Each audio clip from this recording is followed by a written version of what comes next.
মিছিল হয়।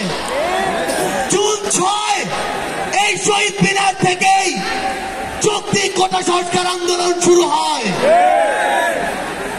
আগস্ট 3 এই শহীদ মিনার থেকেই শত শত ভাইয়ের রক্তের উপরে, লাশের উপরে দাঁড়িয়ে এক দফা ঘোষণা হয়।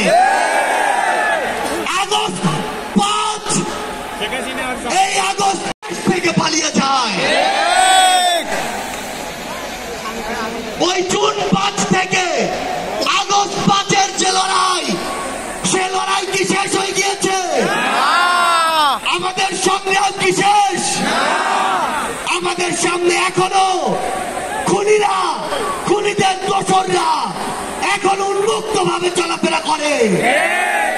যারা আমাদের ভাইদের হত্যা করেছে, ওই ছাত্রলীগ, যুবলীগ, আওয়ামী লীগের সন্ত্রাসীরা, তারা এখনো বিভিন্ন দিক থেকে আমাদেরকে দেখে আর মুচকি হাসে।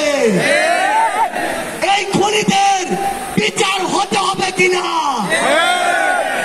আমার যারা হত যোদ্ধা রয়েছে, শহীদ পরিবার রয়েছে, তাদের এই খুনের বিচার হতে হবে কিনা? আমরা অবিলম্বে অন্তর্বর্তীকালীন সরকারকে একটি আহ্বান জানাতে চাই। আমরা যদি আমাদের এই শহীদ ভাইদের রক্তের বিচার না করতে পারি, আমরা কখনো নিজেদেরকে মাফ করতে পারবো না। আমরা স্পষ্ট করে একটি কথা বলতে চাই, অন্তর্বর্তীকালীন সরকার এখনো যেই জায়গায় আটকে আছে, আমাদের সিন্ডিকেট গুলো ভাঙতে হবে। এখনো কেন আমরা শুনবো এক হাত থেকে আরেক হাতে সিন্ডিকেট গিয়েছে? তাহলে আপনারা আপনাদের জায়গা থেকে কি অ্যাকশন নিচ্ছেন? এক হাত থেকে যদি আরেক হাতে সিন্ডিকেট যায়, তাহলে সেই হাত আপনারা ভেঙে দিচ্ছেন না কেন?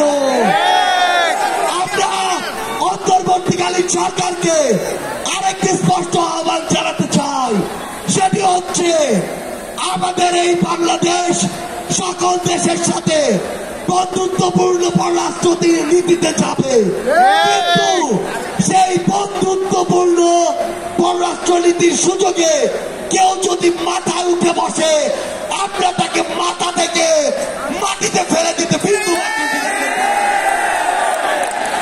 আমরা স্পষ্ট করে একটি কথা বলতে চাই, যেই খুনিরা এই দেশের বাইরে, এই দেশের মানুষের ঘামের হাজার হাজার কোটি টাকা পাচার করেছে, সেই টাকা ফিরিয়ে আনতে হবে। আমরা স্পষ্ট করে বলতে চাই, ওই গোপালগঞ্জে যে খুনির দোসররা এখনো ঘাটতি মেরে আছে, তাদেরকে আইনের আওতায় বিচার করতে হবে। গোপালগঞ্জে এখনো কিভাবে আমাদের এই অভ্যুত্থানের যোদ্ধাদের উপরে হামলা হয়, আমরা প্রশাসনকে, পুলিশকে স্পষ্ট ভাবে বলতে চাই, পুরো বাংলাদেশে আমাদের এই যোদ্ধাদের, ফ্যাসিস্ট বিরোধী আন্দোলনকারীদের নিরাপত্তা যদি না দিতে পারেন, তাহলে ওই চেয়ারে কোন আইন শৃঙ্খলা রক্ষাকারী বাহিনীর বসে থাকার কোন অধিকার নেই। আমরা স্পষ্ট করে শুধু একটি কথাই বলতে চাই, আমরা এই অন্তর্বর্তীকালীন সরকারের কাছে আমরা এই গণহত্যার বিচার চাই। আমরা সিন্ডিকেট থেকে আমাদের মানুষের মুক্তি চাই। আমরা পাচারকৃত অর্থ ফেরত চাই। আমরা দ্রব্যমূল্য নিয়ন্ত্রণ করে মানুষের স্বস্তি চাই। আমরা আহত যোদ্ধাদের সুচিকিৎসা চাই। পরিশেষে শুধু একটি কথাই বলবো, যে শব্দ দিয়ে এত মানুষ রক্ত দিয়েছে, এত মানুষ জীবন দিয়েছে, যে কেউ সেই সচিবালয়ে বসে হোক, পুলিশে বসে হোক, অন্য কোথাও বসে হোক, যদি সেই শব্দের সাথে, স্পিরিটের সাথে বিন্দু মাত্র বিশ্বাসঘাতকতা করার চেষ্টা করে, তাকে সমূলে উৎপাটিত করতে হবে। আমাদের আবারও দেখা হবে সংগ্রামের লড়াইয়ে অথবা রাজপথের বিজয়ে। ইনকিলাব জিন্দাবাদ।